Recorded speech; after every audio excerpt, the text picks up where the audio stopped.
आज पवित्र जागर यह उपलक्षे जगतसिंहपुर जिलार प्रमुख शैवपीठ बाबा गोरखनाथ पीठ में हजार हजार संख्यार भक्तों समावेश देखा मिलुछि।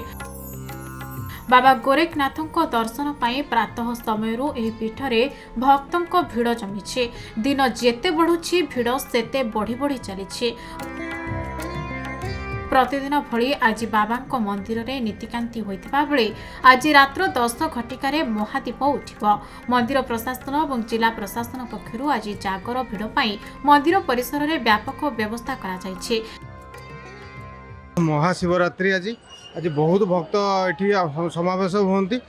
बाबांकर करुणा अपारमय बाबा को जे विश्वास करी विभूति जे पाई तार सब प्रकार बाधा विघ्न तुटी जाइए। आज गोरखनाथ महिमा कहले माने अवर्णनीय वर्णना करहबनी।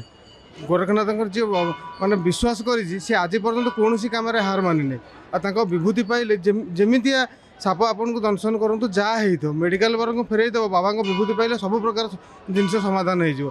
बहुत भक्त समागम हमें गत वर्ष अपेक्षा चलित वर्ष भक्त मैंने निश्चय अधिक हे प्राय 10,000 ऊर्ध हे राति पर्यंत। आ प्रशासन तरफ समस्त पुलिस व्यवस्था आमर फायर ऑफिस वाला रखा जाइए, मेडिकल टीम रखा जाइए और इमरजेंसी में 108 गाड़ी व्यवस्था भी करा जाइए। सब प्रकार व्यवस्था करा जाइए।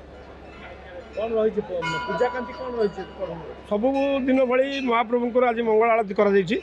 तापर गोटाए बेले ठाकुर नीति हम तब राति 10टार महादीप उठिब। भिड़ नियंत्रण पाई धाड़ी दर्शन एवं भक्त माने दीप जालिबा पाई स्थान चिन्हट करा जायछि।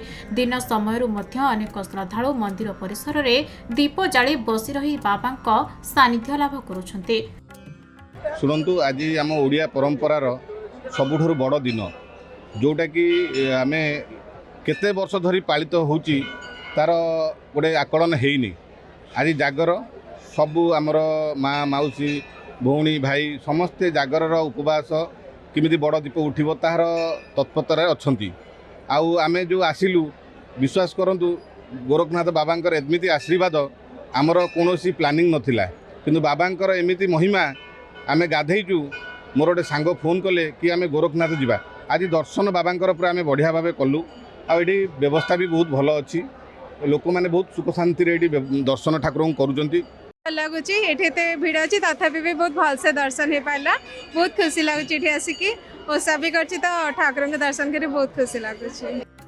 जगतसिंहपुर उमाकांत पात्र रिपोर्ट खबर ओडिशा।